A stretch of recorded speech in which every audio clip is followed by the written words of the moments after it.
My name is Emma. I'm 30 years old and I work as a financial advisor. That's where I met David, my now ex-husband. I remember the day we met like it was yesterday. He walked into my office carrying a stack of papers and wearing a troubled expression. Emma, right? He said, extending his hand. I'm David Caldwell. They say you're the best at sorting out financial messes. That's what they say, I replied with a smile. Let's see what we can do about yours. David was tall, with short brown hair and eyes that seemed to smile even when he wasn't.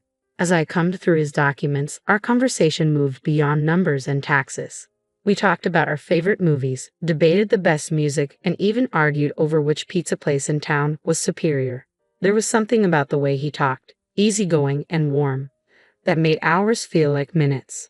You know, I never thought sorting out my finances could actually be fun, David confessed as we finished up. I must have the magic touch, I joked.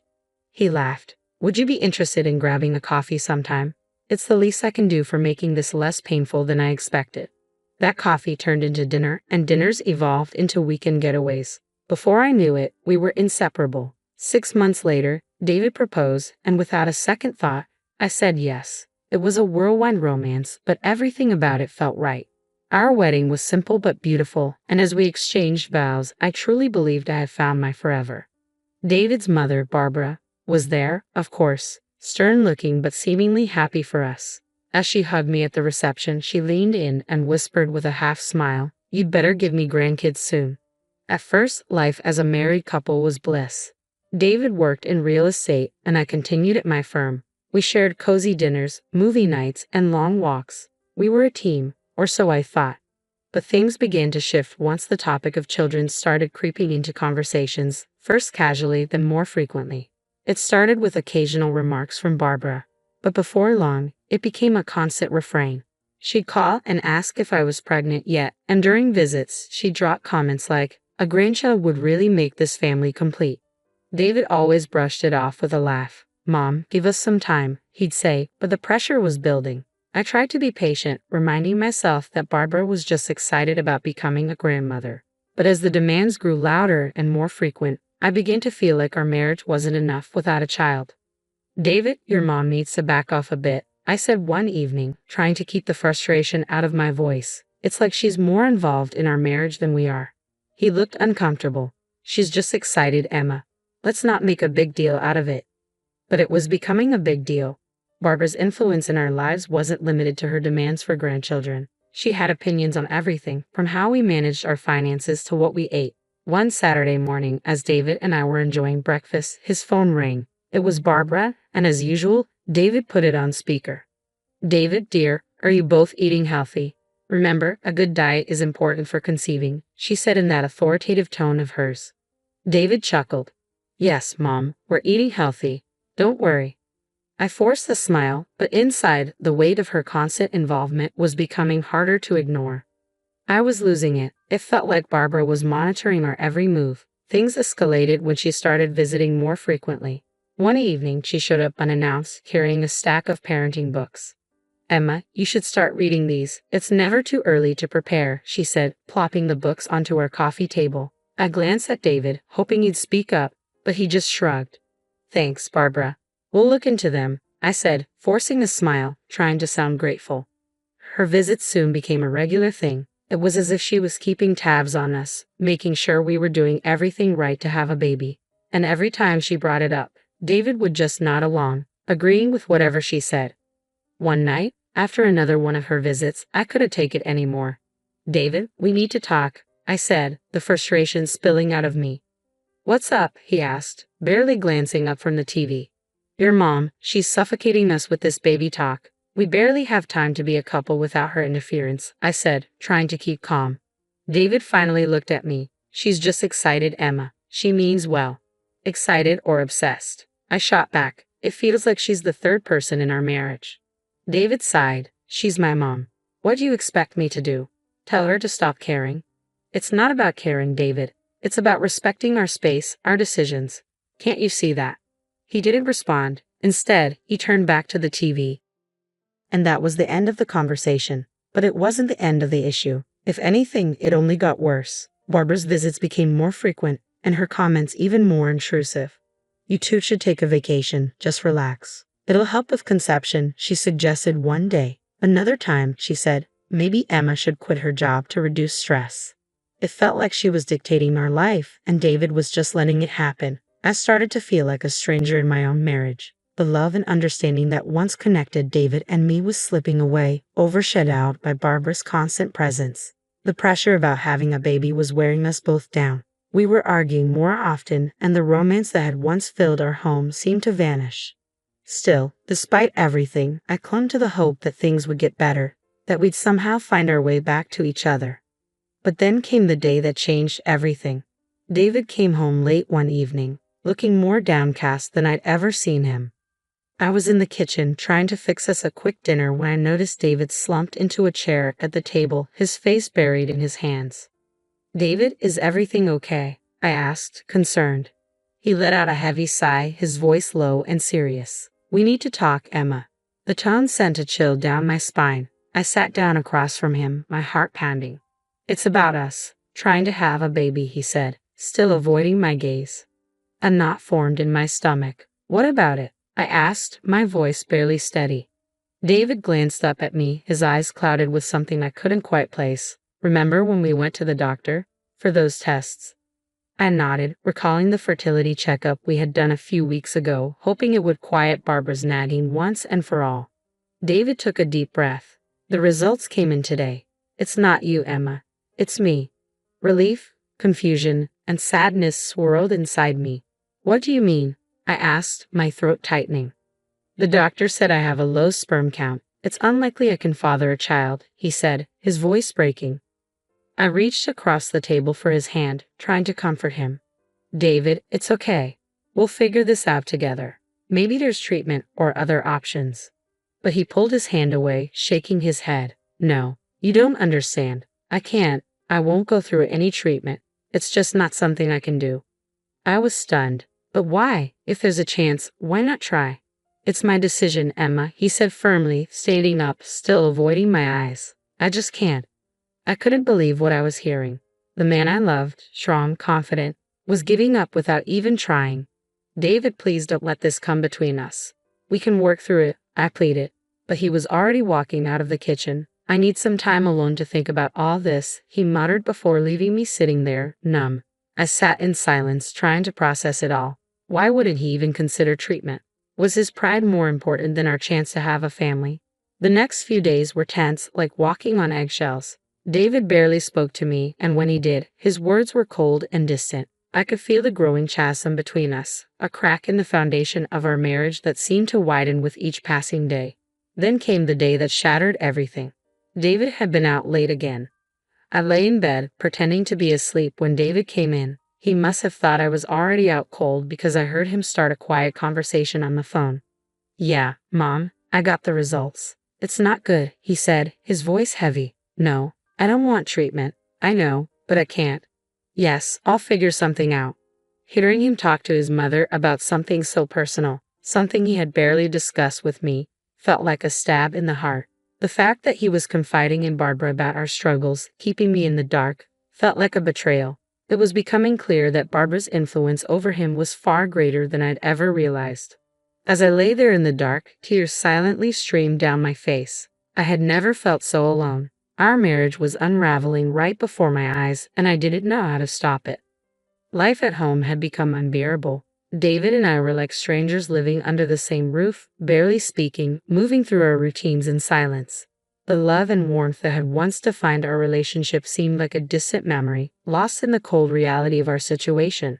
But just when I thought things couldn't get any worse, life threw me an unexpected curveball. I had been feeling off for a few days, at first thinking it was just stress. But when I missed my period, a sinking feeling crept in. A part of me was too scared to even consider the possibility, but I knew I had to find out. One morning, I bought a pregnancy test, my heart pounding as I sat in the bathroom waiting for the result. Those few minutes felt like hours. And then, there it was, the little positive sign. I was pregnant. For a moment, I couldn't believe it. After everything we had been through, after all the talk about David's infertility, this felt like a miracle, a glimmer of hope amidst the wreckage of our marriage. But a wave of anxiety soon followed. How would David react? I decided to tell him that evening. He came home late as he usually did, barely acknowledging me. I took a deep breath and approached him, my hands trembling. David, we need to talk, I said, my voice barely above a whisper. He looked up, weary and distant. What is it now, Emma? I swallowed hard. I'm pregnant. I'm pregnant, I blurted out. For a moment, there was silence, and then David laughed, a bitter, cynical laugh. Pregnant? How? According to the doctors, I can't, he said, his voice dripping with disbelief. I don't know, but the test is positive. We're going to have a baby, I replied, tears starting to well up in my eyes. David stood up abruptly, anger flashing across his face. This is some kind of joke, right? You're trying to trap me. I stared at him, shocked. Trap you? David, I'm telling you the truth. We're going to have a baby, our baby. He began pacing the room, running his hands through his hair. No, this can't be. You must have cheated. That's it, isn't it? You cheated on me. It felt like a slap. Cheated? How can you even say that? I've been nothing but faithful to you, I said, my voice breaking. But he wasn't listening. He was consumed by his own rage and disbelief. Get out. I want you out of this house, he yelled, his words like a punch to the gut. David, please, I pleaded, my voice trembling. Let's talk about this. We can go to the doctor, get a confirmation. There has to be a mistake. But it was like talking to a wall. He stormed out of the room, slamming the door behind him. That night, I found myself sleeping in the guest room, my mind spinning with confusion and heartache. The next morning, David was gone before I woke up. Instead, his mother, Barbara, showed up at the house. The look on her face was a mix of anger and disgust. You should be ashamed of yourself, Emma, she spat, trapping my son with another man's child. I stood there, stunned. I didn't cheat on David. This child is his, I said, my voice shaking. Barbara let out a cold, mocking laugh. Do you take me for a fool? My son can't have children. You're just a gold digger, trying to secure your future. I was stunned by her cruelty. This is David's child. I've never been with anyone else, I insisted, my voice wavering. She stepped closer, her voice venomous. You have 1 week to pack your things and leave. And don't even think about asking for alimony or child support. You won't get a dime from us. Barbara's ultimatum was the final straw. I knew then that I couldn't continue living in a house filled with resentment and baseless accusations. It was time to take control of my life for my sake and for the baby's. First things first. Filing for divorce wasn't an easy decision, but it was necessary. David and his mother tried to make the process difficult, demanding a share of everything I owned, claiming it was their right. But I had a strong case. Everything, my savings, my property, had been mine long before David entered my life. Their attempts to grab what wasn't theirs fell apart quickly. As for alimony, I didn't ask for a penny. I wanted no financial ties to David, no reason for him or his mother to have any influence over my life again. I was determined to start fresh, free from their toxicity. I found a modest apartment. It wasn't extravagant, but it was cozy, a perfect place for a new beginning. Packing up my things from the house was bittersweet. Every photo, every piece of furniture held a memory, but I was ready to leave it all behind. On the day I moved out, David was conspicuously absent. Maybe he could have faced me, or maybe he just didn't care. Either way, it didn't matter. I left the keys on the counter and closed that chapter of my life. The first few nights in my new apartment were the hardest. The silence was overwhelming, and the reality of everything often brought me to tears. But I found solace in the little life growing inside me. Talking to my unborn child became a nightly ritual, filling the emptiness with hope and love. Slowly, life in my new apartment began to feel less like a refuge and more like a home. I settled into a routine, and the bond with my unborn child grew stronger with each passing day. One afternoon, as I sorted through some old belongings, I stumbled upon a photo of David and me from happier times. A pang of sadness washed over me, but it quickly gave way to relief. That chapter of my life was over. Then my phone rang. It was David. Emma, I've received the divorce papers, he said, his voice flat and emotionless. I'm glad the papers reached you. Please handle the formalities, I responded calmly. There was a long pause before he added, I won't bother you about the baby. You won't hear from me again. His words were cold, but they brought closure. As I hung up the phone, I realized that in my solitude, I had discovered a strength I never knew I possessed. I was ready to face the future, not as David's estranged wife, but as a strong, independent woman and a loving mother. It was a quiet evening.